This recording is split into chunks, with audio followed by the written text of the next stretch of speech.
Hi F2Ps, it's Goodfellow here from F2P.com, and today we are checking out Total War Battles Kingdom. It is a free-to-play MMO RTS from Sega, developed by Creative Assembly. Part of the Total War franchise, so Shogun Total War, Rome Total War, all those Total War games. It's available on Mac and Windows through Steam, but also available on mobile platforms. So you've got iOS and Android that are supported.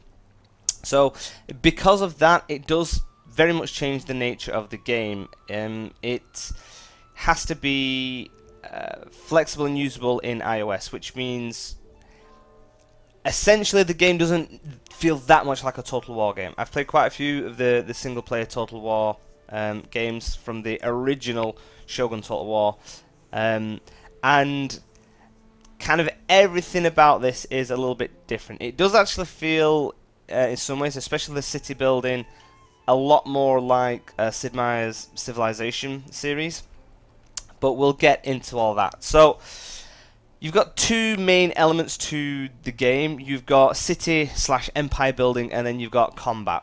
So right now this is our region map.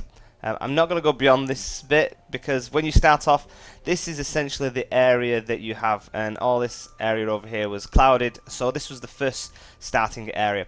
We had a castle and a few little buildings here and there.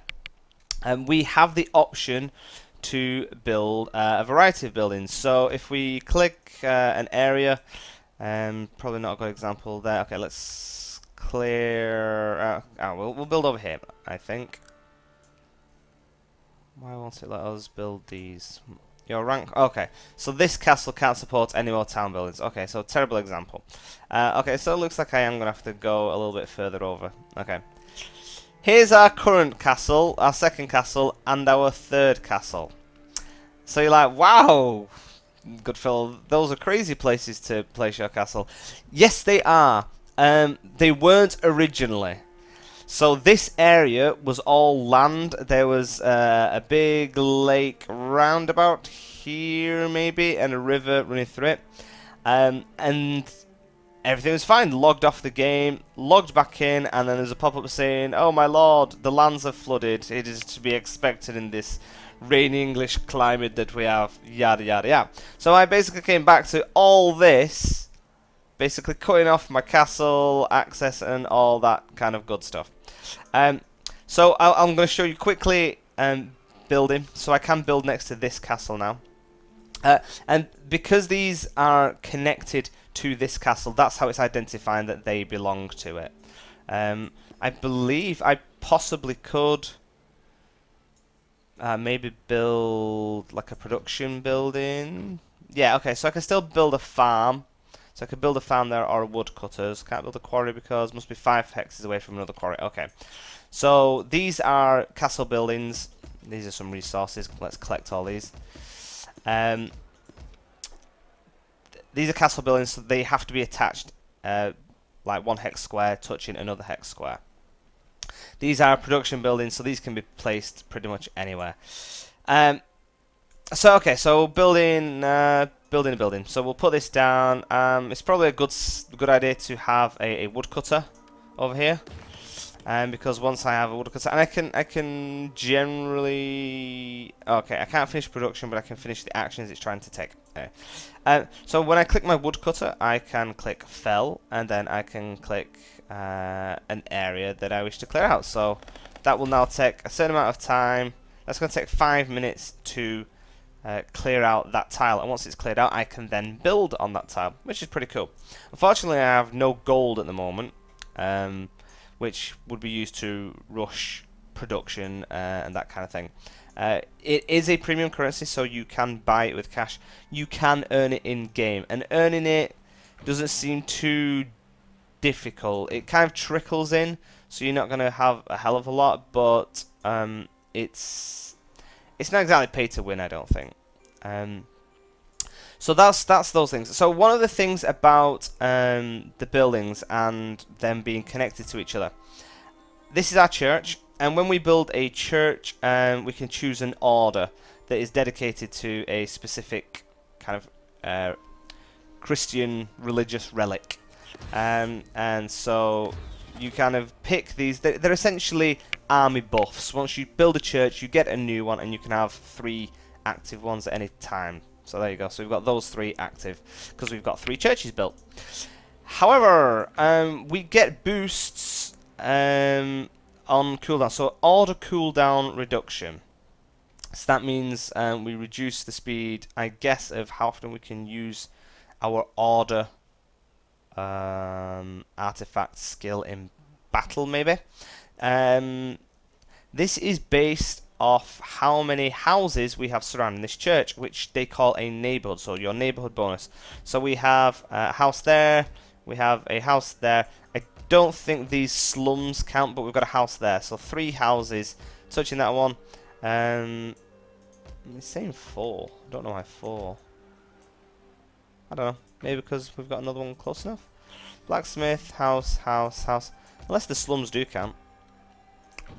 Maybe. So we've not got 6. Maybe if we had another one touching it, so it was completely surrounded by houses, then it would get its maximum bonus. That sounds about right. So maybe the slum. I'm just looking at that icon, and that icon is for a house, but it's different to the slum one. So I don't know. Maybe.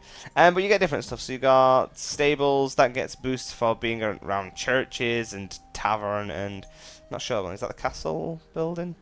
I don't know what that icon is actually. Might be one that I've not unlocked as of yet. So yes, you get neighborhood bonuses to build your army. So if we're going to build here, we would go to there you go. So these are our military buildings. We could build a barracks, and then this is kind of constructed pretty quickly. But then we choose which type of unit we wish to recruit. Now we can only get swordsmen and spearmen as the free units. We would have to pay 135 gold to get a maceman, who is obviously a lot stronger, or 45 for an axeman. So again, there's a lot of places where your gold is potentially used up. Not pay to win, but I don't know. I've not been far enough into the game where the gold would be a big impact on me. But so anyway, so we can choose swordsman. There you go. So he is now in part of our army. So this is our army. So we've got that's our new swordsman, and we've got some militia guys. So these are our like weaker peasant types, and these are in our assigned army. So whilst you can have any number of units recruited, you can only have 9. As far as I'm aware. Don't know whether that grows over time, whether you can get more kind of standing armies. But at the moment you can have a maximum of 9, and we unlock these new slots as we level up. We've literally just hit rank 11, level 11, and it's unlocked this new slot. So whether that is just for siege weapons, I'm not sure. We'll see if we can put a hunter in there. No, okay, so it is only for siege weapons. We haven't built a siege workshop, so we can't actually even utilize that new slot. But that's not a problem. So yeah, so you can switch your guys in and out as much as you want. You know, if you wanted, if I wanted to switch out this spearman with another swordsman, then I can do. I could potentially put a spearman on the back line. Now, obviously, a spearman on the back line, not massively useful, but when you start a battle, which we will be doing shortly, you can quickly move around your units. You can move them around like kind of prior to the battle. You can move around during the battle, stuff like that. So having them positioned in an accessible location is probably best. You know, it's probably better in the middle, because I could do a switch there and then a switch to the main or to the front line, depending on which column I needed a spearman in. And there is the rock, paper, scissors type aspect to the game where cavalry will essentially decimate swordsmen and archers, whereas spearmen will decimate cavalry, swordsmen will decimate spearmen, and that kind of thing. Archers are good against everybody as long as they're at range. If they're in melee, then they get wiped out pretty quickly. So before we go into battle, there's other stuff I want to show you. So this is all flooded, so you can kind of be like, well, this is ridiculous. What are you supposed to do now? So you can manipulate the land, and it's really cool. I've not... Let's have a look. Okay, so we're going to have to build a dam. I think we can build it anywhere apart from deep water. So what I want to do is... I want to build a dam there. It looks like I've got more than enough resources to do this. Another dam there. Oh, can't do another one? Why is that? The dam can't be built here as the water is too deep. Oh, brilliant. Why is the water too deep? It says low. Oh, it says deep water. Oh, okay, water, water. Deep water, deep water. Okay. So I can do it around here.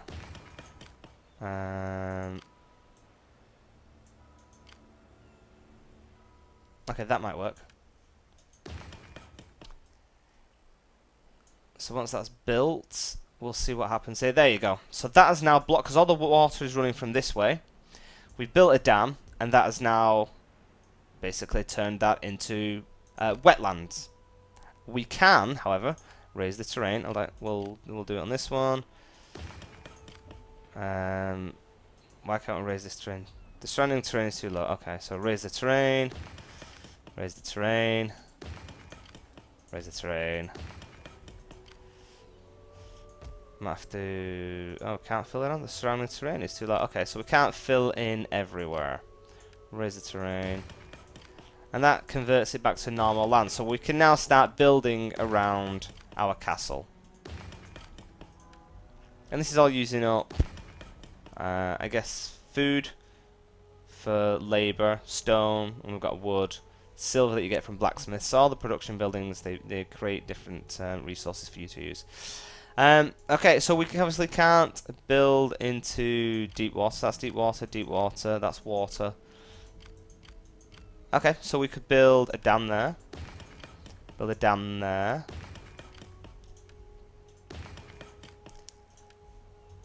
There we go, and essentially reclaim all this land. But we'd also have to build a dam over here to stop the river running into it. And this will dry out, I presume, everything here now.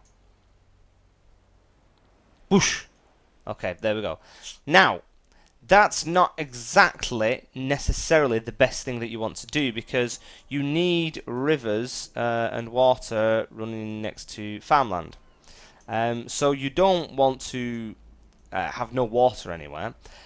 What you can do, which is pretty cool. So now we've got this terrain here, so we can raise that terrain. We can raise that terrain. We can raise that terrain.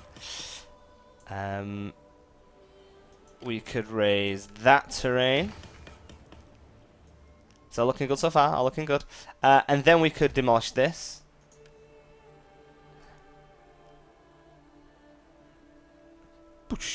Oh, hold on. Then we need to lower that terrain, but we can't. Why can't we lower it? Surrounding terrain is too high.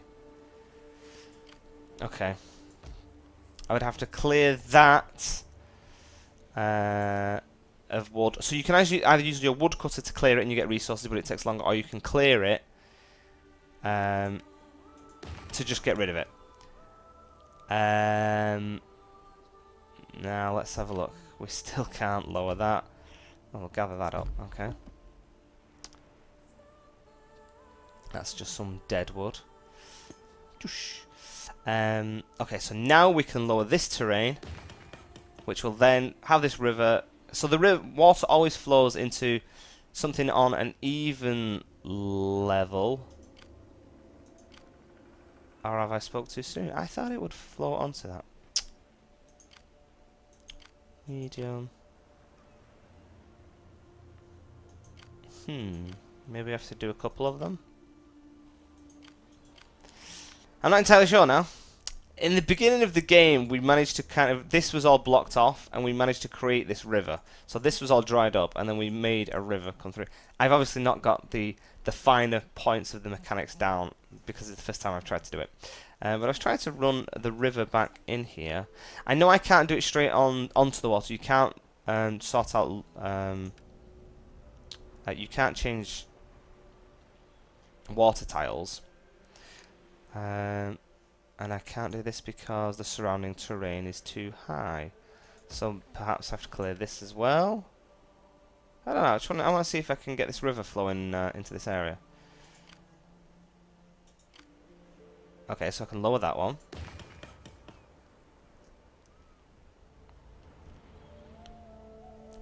And maybe I can lower this now. No, because I think because that's too high. Okay, I'm adamant. I'm adamant. I'm gonna get this. I'm adamant. I'm gonna create water flowing into here. Maybe from this area instead of that area. Is that gonna do it?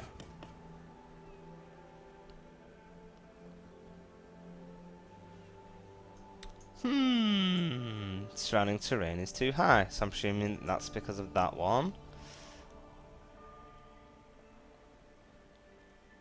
Lower terrain. Hey, there we go. So we've managed to do it. Okay, and that's now actually kind of sort of flowing in there through a waterfall.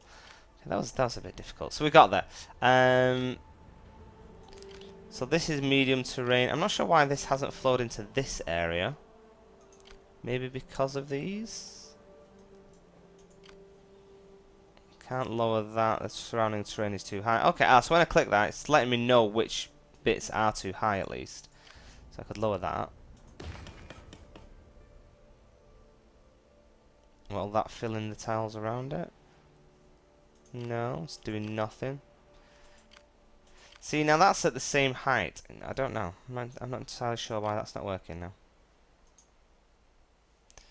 Let's try and do these ones. All I want to do is have some water flowing through this bit, this little gap. That's all I'm trying to get. That's all I'm trying to get. I'm just trying to work out how it works because no. Okay, it doesn't seem to want to fill it in for some reason. I'm not entirely sure why. Okay, so the reason I was trying to do that, which kind of didn't work out in the end. Okay, that's high. That's high. I mean, you can always see, I want to try and build a bridge. So it has to be built on low terrain. Oh, God, I might not even be able to do it here anyway. So if the water's running there, you can have I can't lower it anymore. This is the worst example ever. But essentially, you can build bridges. That's what I was trying to do. So, with what happened with this water, it's totally thrown me because I can't remember what the original landscape was like. And you have to keep your castles connected to upgrade this castle. So if I want to upgrade the castle, I must be connected to 2 rank 1 castles, which is why I built 2 castles. But unfortunately, I mean, I could do it. I could build a road straight to it now because it'll go over all that land. Well, it's not exactly how I wanted to do it because I wanted to have a little bit of water, but again, not the end of the world for me. I'm not bothered. So there you go. So you get land. You can manipulate the land. It's pretty cool. To access new areas, and we started by there was a watchtower here, much like that watchtower there. So you build a road to the watchtower to try and conquer a new region. When you build a road to it, it kind of unlocks what the region is called, like this one I see it. And when we unlocked this one, it was called, I don't know, like Green Grasswell, I think it was. And the guy that we spoke to, the Lord, was basically, okay, you can have the land, but you have to either pay me tribute, which was a ridiculous amount of resources that we were never going to have enough of, or you can basically use renown, and we had to complete a challenging mission. So you go into missions, and so there you go. I had to complete one of these. Once I'd done it, I had renown, and then I unlocked the new area. This one's a little bit different. So, build a road. Oh, has my road been destroyed? Okay. Well, it's because these wheat fields keep growing over.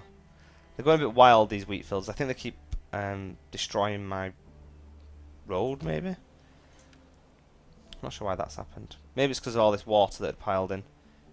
Okay, so I can build a road, and that connects it. Shows you which way you want to connect it to, which is pretty cool. So if I built a road there, I can either connect it from that tile or from that tile. There, I have to connect these two now. There you go. Boop. Okay, so now that we're connected, we can speak to Wedgeford. There we go. So again, pay tribute. 2,000 of each resource is ridiculous. I mean, you could get it. if you kind of didn't play for a couple of days, well, not didn't play, but weren't building anything, and you just kept logging on to collect your resources, then you could build that up. Or I can obtain a dueling rank of 18 or better. That's the renown for this particular person. You start at rank 20, dueling rank, and it is PvP, it's fighting with other players.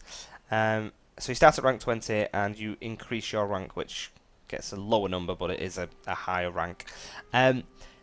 However, we haven't even unlocked the PvP system yet. We're at rank 11, level 11, and we don't have access to PvP. As far as I'm aware, I can't find it anywhere.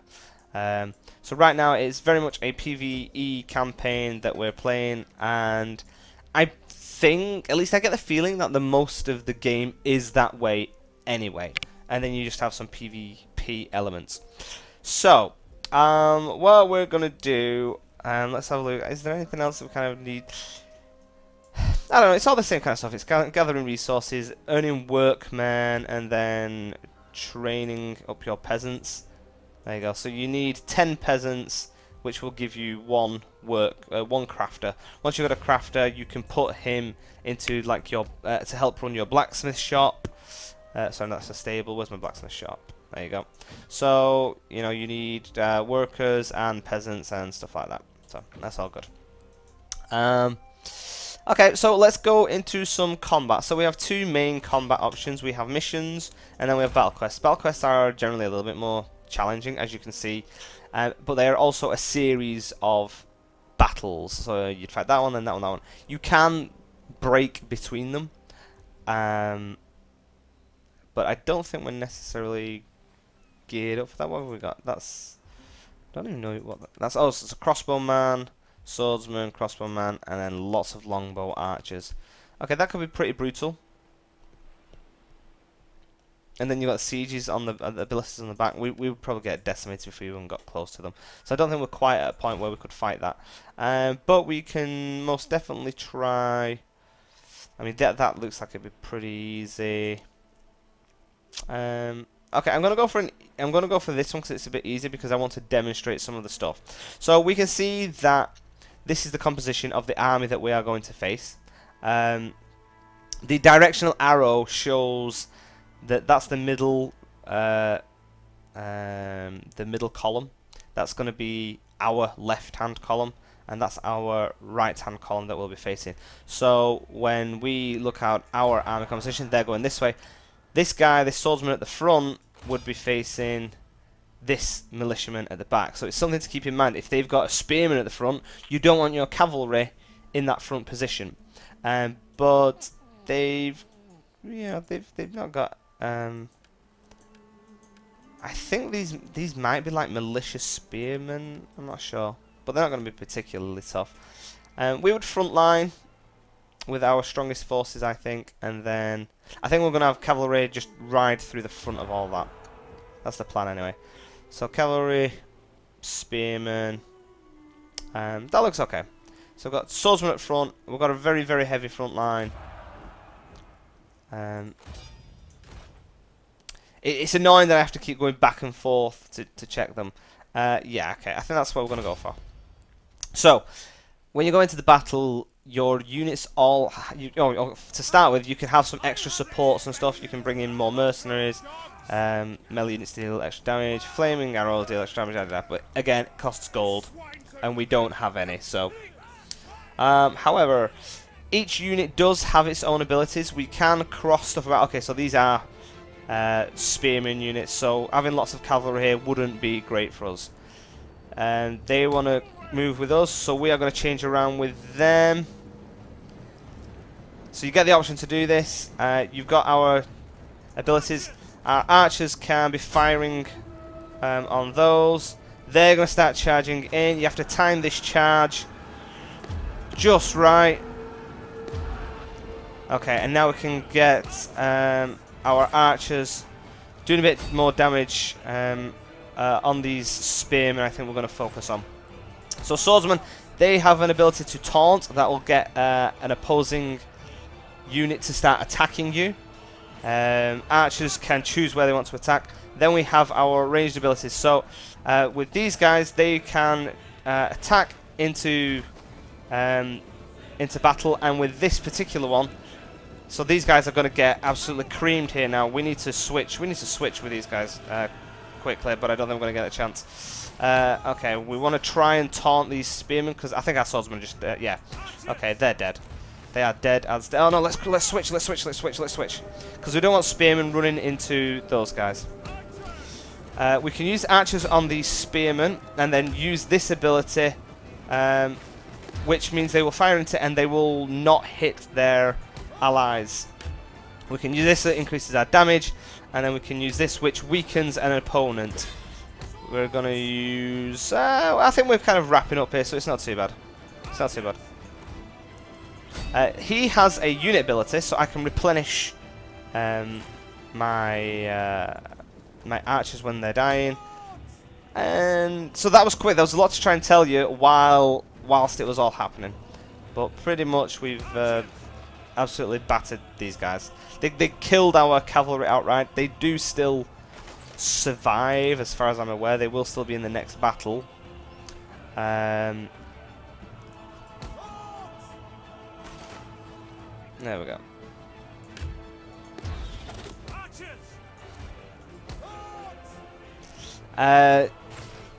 Yeah, so they are still in the next battle. They've not been deleted from the game, I don't think. I'm about to find out in a second. I'm pretty sure they don't, because I've lost units before and I don't feel like I've ever... no unit lost. Okay, interesting, because I did lose my cavalry to those spearmen. There didn't seem to be anybody left, so I don't know how it's working that out. Okay. So they're all considered to be wounded. It would cost me 5 gold to heal them all up. I have no gold, so I am kind of struggling with combat now.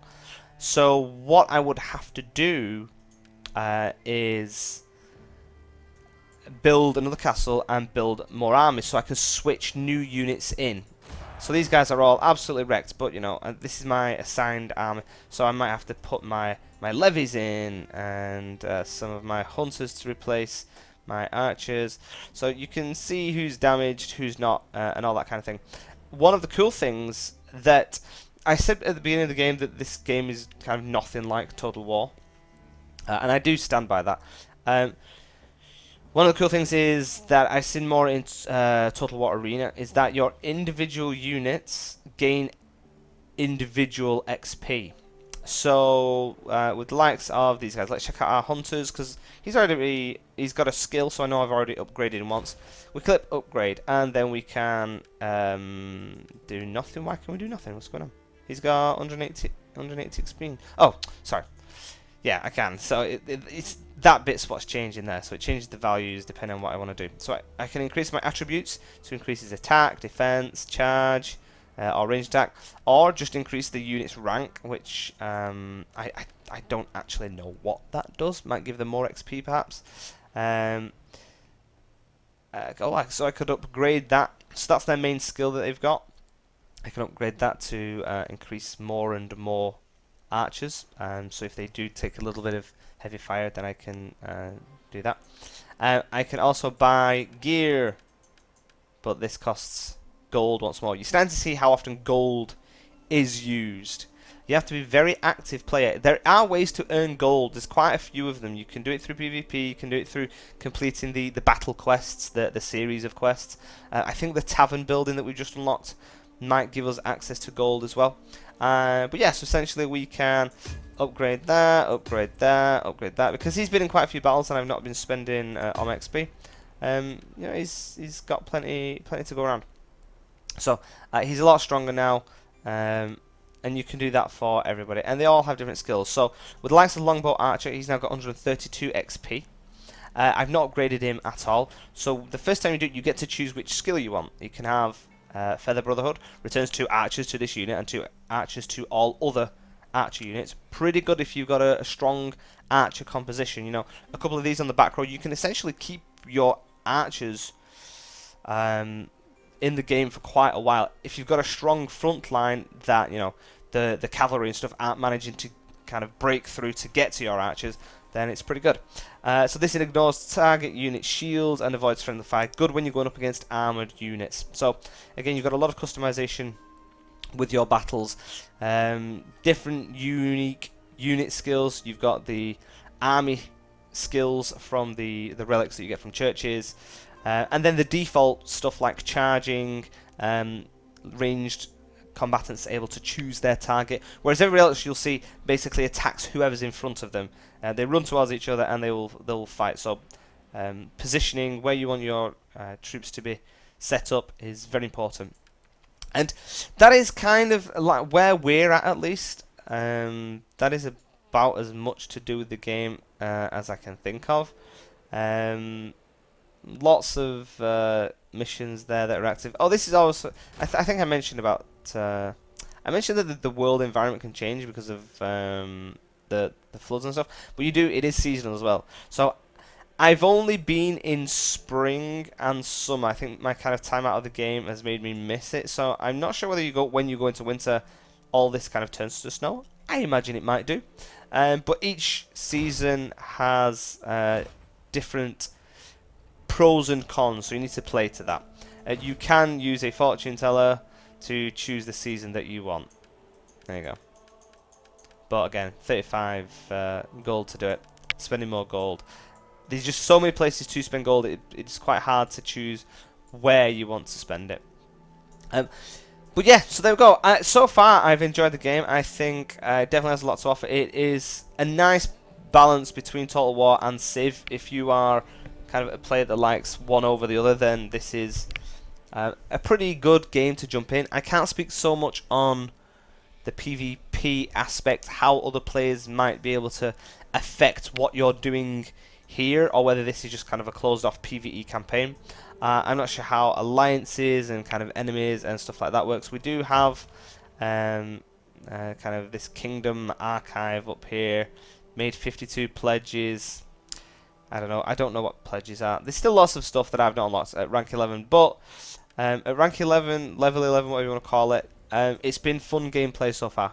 And given that it is available on mobile devices, and you can pretty much take the game with you wherever you go, then definitely want to check out if you are into these types of real-time strategy. So that is everything I've got to say. Hopefully you found it interesting and informative. If so, then please give us a thumbs up. Hit the subscribe button if you want to see more of our videos. We do all sorts of current games, closed betas, alpha access, all that kind of stuff. You can check us out on Facebook and Twitter at f2p.com or over on our official website at f2p.com. So thank you guys for watching. I have been Goodfellow, you have been you. This has been Total War Battles Kingdom. I find that a really weird title. And hopefully we shall see you all in the next video. Bye bye!